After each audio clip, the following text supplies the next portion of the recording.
నమస్తే people, welcome to Anuradha channel. ఈరోజు మన ఛానల్లో డబల్ కా మీఠా ఎలా తయారు చేయాలో చూద్దాం. చిన్నపిల్లలకి పెద్దవాళ్ళకి ఎంతో ఇష్టమైన డబల్ కా మీఠాని మన ఇంట్లో ఉన్న ఐటమ్స్తోని స్వీట్గా కొంచెం క్రిస్పీగా ఎంతో డెలిషియస్గా ఉండే డబల్ కా మీఠాని ఫాస్ట్గా ఎలా తయారు చేయాలో మన ఛానల్లో చూద్దాం పదండి. ఈ డబల్ కా మీఠా కోసం ముందుగా 6 బ్రెడ్ పీసెస్ని తీసుకుంటున్నాను. ఇలా 4 సైడ్స్ బ్రెడ్ కార్నర్స్ని కట్ చేసేసుకోవాలండి. బ్రెడ్ని ఏ షేప్లో కావాలంటే ఆ షేప్లో కట్ చేసుకోవచ్చు. నేను ఇలా 4 పీసెస్గా కట్ చేసుకుంటున్నాను. ఇలాగే మిగిలిన బ్రెడ్ పీసెస్ అన్నీ కట్ చేసుకోవాలి. ఒక ప్యాన్ తీసుకొని దాంట్లో 3 టేబుల్ స్పూన్స్ ఆయిల్ వేసుకోవాలి. ఆయిల్ లైట్గా హీట్ అయిన తర్వాత మనం ముందుగా కట్ చేసుకున్న బ్రెడ్ పీసెస్ని వేసుకోవాలి. నేను ఈ బ్రెడ్ పీసెస్ని కంప్లీట్ ఆయిల్లోనే ఫ్రై చేసుకుంటున్నాను. మీరు కావాలి అనుకుంటే మొత్తం నెయ్యితో కూడా ఫ్రై చేసుకోవచ్చు. వేసుకున్న బ్రెడ్ పీసెస్ అన్నీ 1 నిమిషం తర్వాత రెండో వైపుకి కూడా తిప్పి బాగా ఫ్రై చేసుకోవాలి. చూసారు కదా, bread pieces light golden brown కలర్లో ఫ్రై అయిపోయాయి కదా. ఇప్పుడు ఒక ప్లేట్లోకి తీసుకుందాం. అదే ఆయిల్లో మిగిలిన బ్రెడ్ పీసెస్ని కూడా ఫ్రై చేసుకుందాం. మీకు ఆయిల్ సరిపోలేదు అనుకున్న వాళ్ళు దాంట్లో కొంచెం ఆయిల్ని కూడా యాడ్ చేసుకొని ఆ బ్రెడ్ పీసెస్ని లైట్ గోల్డెన్ బ్రౌన్ కలర్ వచ్చే వరకు ఫ్రై చేసుకోవాలి. ఈ బ్రెడ్ పీసెస్ని రెండు వైపున లైట్ గోల్డెన్ కలర్ వచ్చే వరకు ఫ్రై చేసుకోవాలి. నేను తీసుకున్న బ్రెడ్ పీసెస్కి 1/2 లీటర్ పాలు సరిపోతాయి. ఇప్పుడు ఒక కడాయి తీసుకొని దాంట్లో 1/2 లీటర్ పాలను పోసుకుందాం. పాలన్నీ బాగా మరిగించుకోవాలి.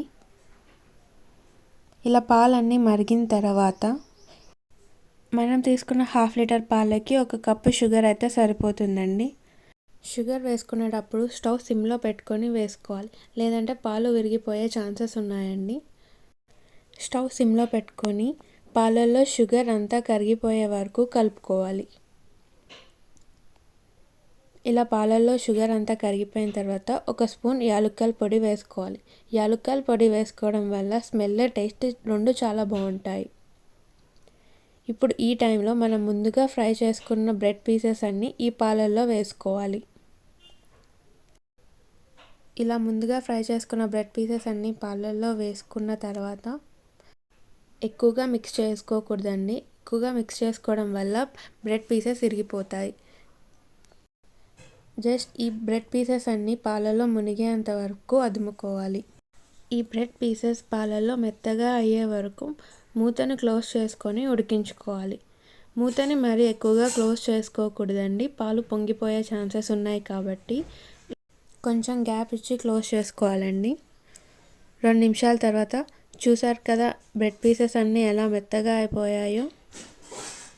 ఇప్పుడు ఈ టైంలో 1 స్పూన్ నెయ్యి వేసుకోవడం వల్ల ఈ డబల్ కా మీఠా టేస్ట్ ఇంకా బాగుంటుంది. ఈ పాలు ఇంకా బ్రెడ్ బాగా దగ్గరికి అయ్యే వరకు ఉడికించుకోవాలి. లుక్ కోసం నేను 1 చిటికెడు ఫుడ్ కలర్ వేసుకుంటున్నాను. మీరు కావాలంటే వేసుకోండి, లేకపోతే లేదు, అది కంప్లీట్గా ఆప్షనల్. ఇప్పుడు ఒక కడాయి తీసుకొని దాంట్లో 1 స్పూన్ నెయ్యి వేసుకొని జీడిపప్పు, బాదం, కిస్మిస్ ఇవన్నీ వేసుకొని బాగా ఫ్రై చేసుకోవాలి. లైట్ గోల్డెన్ కలర్ వచ్చే వరకు ఫ్రై చేసుకోవాలి. ఈ డబల్ కా మీఠాలో డ్రై ఫ్రూట్స్ ఎంత వేస్తే టేస్ట్ అంత బాగుంటుందండి. అందుకనే నేను కొంచెం ఎక్కువ డ్రై ఫ్రూట్స్ వేసాను. ఈ డ్రై ఫ్రూట్స్ అన్నీ లైట్ గోల్డెన్ కలర్ వచ్చే వరకు బాగా ఫ్రై చేసుకోవాలి.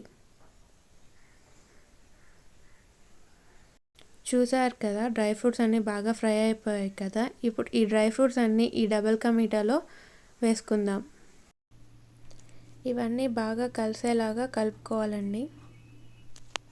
ఒక 2 నిమిషాల తర్వాత చూసారు కదా డబల్ కా మీఠా ఎంత జ్యూసీగా ఉందో. ఈ స్టేజ్లోనే మనం స్టవ్ ఆపేసుకోవాలి. మరి గట్టిగా అయిపోయే వరకు కుక్ చేసుకోకూడదండి. ఇలా సాఫ్ట్గా జ్యూసీగా ఉండాలి.